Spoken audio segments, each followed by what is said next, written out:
Hello and welcome to Political Science 101. We are on Chapter 7 for this video, and it is entitled Confederation and Constitution, 1783 to 1789. Our learning outcomes for this chapter: describe the first state constitutions written and adopted after the United States declared its independence, analyze the federal government as it existed under the Articles of Confederation, describe the most significant issues that the United States had to deal with under the Articles of Confederation, and explain how the Articles failed to live up to the new needs of the country. Explain the need of the Constitutional Convention that met in Philadelphia in 1787. And describe the process of writing the Constitution.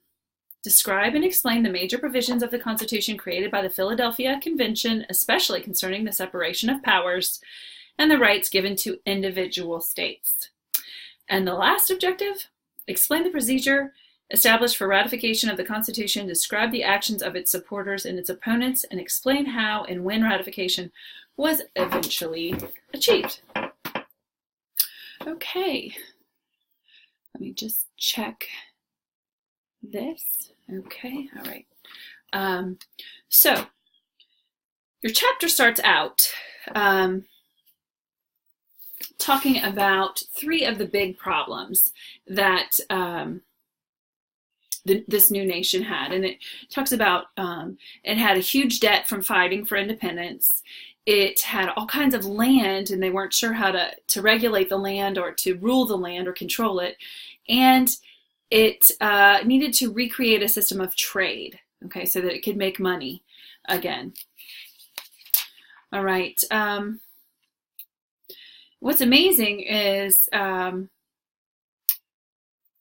what we're going to see in this chapter is they're going to scrap the Articles of Confederation, and they're going to move to a constitution, but only if there's a Bill of Rights, which actually protects the rights of the individual.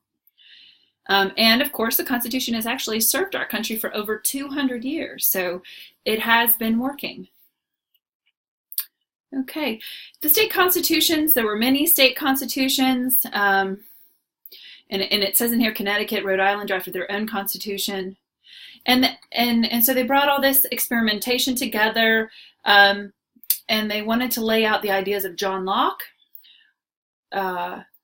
Jean-Jacques Rousseau, John Trenchard, and Thomas Gordon, and some other ideas of the English Parliament.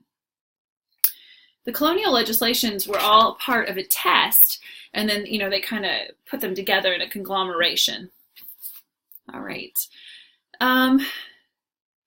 Obviously, they wanted some form of representation, but really representation was only really given to anyone with huge amounts of land. Okay, you really had to have land, and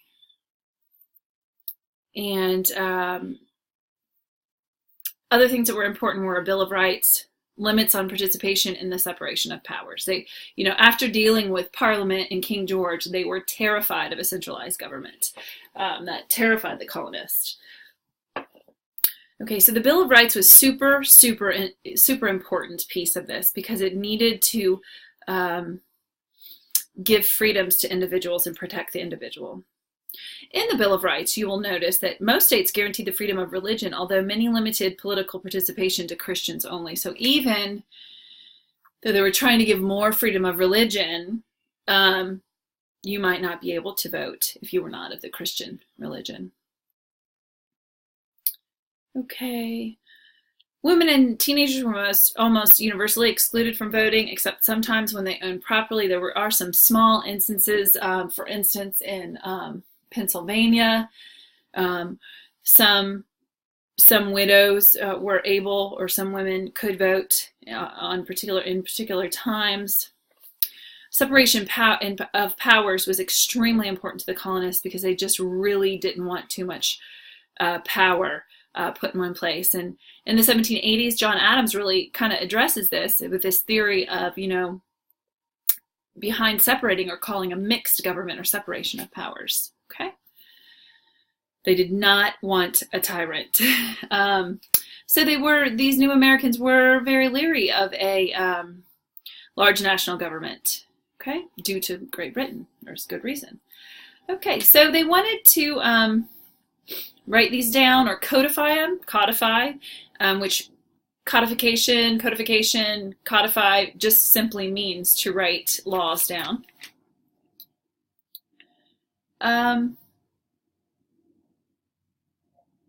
Articles of Confederation was kind of outdated because it gave each state independence kind of over a federal government, and they needed some sort of an umbrella to put the states underneath federal government. Okay, the Continental Congress had 5 powers under the Articles of Confederation. They could declare war, make peace, international treaties, control Indian affairs in the West, establish a currency, and create and maintain postal services. But there was really no bite to the Continental Congress or the Articles of Confederation. Powers reserved for the state under the Articles of Confederation were levy taxes, regulate commerce. If states would not provide enough funds to fight a war, what would the federal government do? It could do nothing under the Articles of Confederation. So this was a very weak government. It was kind of like a loose grouping of states, and they needed something more solidified. Okay, started out day-to-day operations of the Confederation, saw there was more and more problems with it, and that's why there was a change. You had the Western problem, the Western boundaries.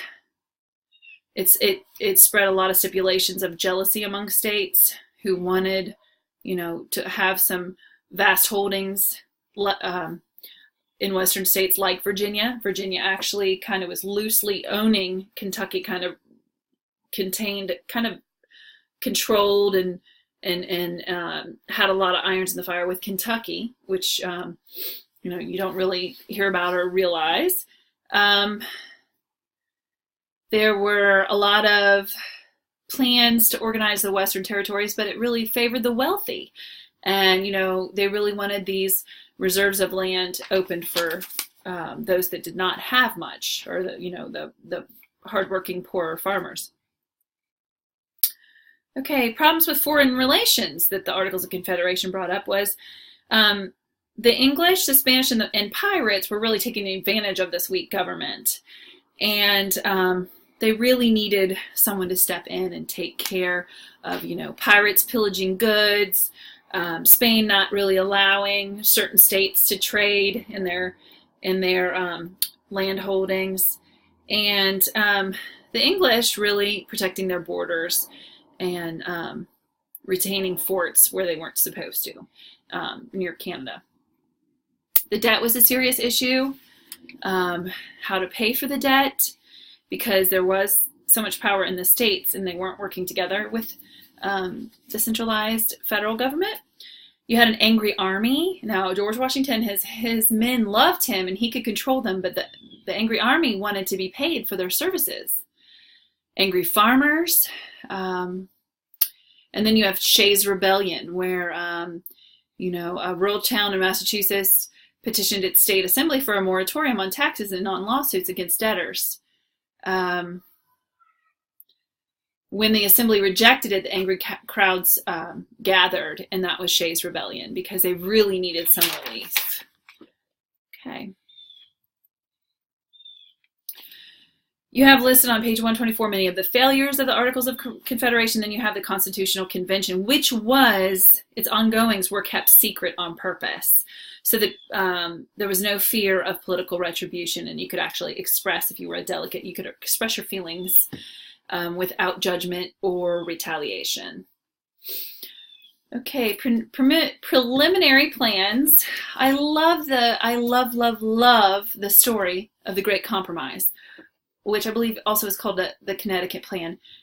You have the Virginia Plan, where Virginia, who's a bunch of wealthy people, they want to scrap the Articles of Confederation, and they wanted to create a Congress with 2 houses. And, they wanted to establish the judiciary and have a president as well. But what they wanted each state to have, however much their population was, be how many representatives they got, obviously, because Virginia is huge, so they wanted a lot. Then you have the New Jersey, the small states plan. William Patterson proposed an alternative where it was equal representation per state. So that's where the 2 from every state comes from for the Senate. And then the representatives are based on the House of Representatives on population. So, the more we study political science, especially the history of American political science really is supposed to stand for compromise. Looking at 2 conflicting polarities, you have, one idea and another idea, and then trying to work out a way where not one side is happy and not one side is angry, but where you can compromise and come together. And if you read our book in detail, you'll see that over and over again, that politics is really for the purpose of compromising. New philosophy, isn't it? It seems like it. The Great Compromise brought it together, a bicameral system, 2 houses. The Senate has 2 representatives from every state, and the House of Representatives is based on populations. Then you go into another volatile problem, and that is, of course, the irony of the southern states wanting to count their slaves. Okay, slaves don't count. They're counted as property, but they want to count them as two-thirds of a person. Also, they were asking themselves, should we count women? And of course that, answer, I believe, was turned out to be no. Oh no, they did count women. They just weren't considered citizens and they could not vote. And they counted slaves, but only as 2/3 of a person, or I'm sorry, 3/5 of a person. I'm getting my fractions all mixed up. The 3/5 clause, far less than equal. White Americans were treating them far less than equal. Okay, so then you have the Constitution. Compromises were agreed upon. The Convention, you have 3 branches. They're making some headway. Executive, legislative, judicial, unique powers for each one. Powers given to Congress were to collect taxes, raise revenue, regulate commerce, declare war, maintain an army, make any changes necessary to pursue these powers. Then you have the executive branch. They did not want a king. And the Electoral College comes about how to nominate him. And of course, that is settled. Give the president the power to make treaties, oversee the army, name diplomats, executive, execute the laws passed in Congress, and to veto acts. Then you have the judicial branch. Supreme law of the land clause, and balancing this power. The federal powers, the framers of the Constitution forbade states from making their own money. All things that the states had done during the era of the Articles of Confederation, so this was flipping. They could not make their own money anymore.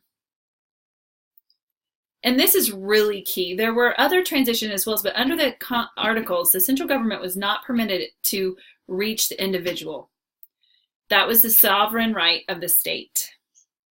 But under the new Constitution, the federal government could rule individuals directly. So it's kind of all around that individual. All right, and you'll see that in history, different times of history where, the masses were addressed, or is it individuality? That's really kind of a newer concept in history. Okay, so ratification debate. Each state had to ratify, and some were more slow going than others. You have Federalists like John Jay and Alexander Hamilton, who wrote a series of essays that were called the Federalist Papers, and we will read some excerpts of the Federalist Papers. There were several, and they were written by those two. Very important tool. Okay, federalism,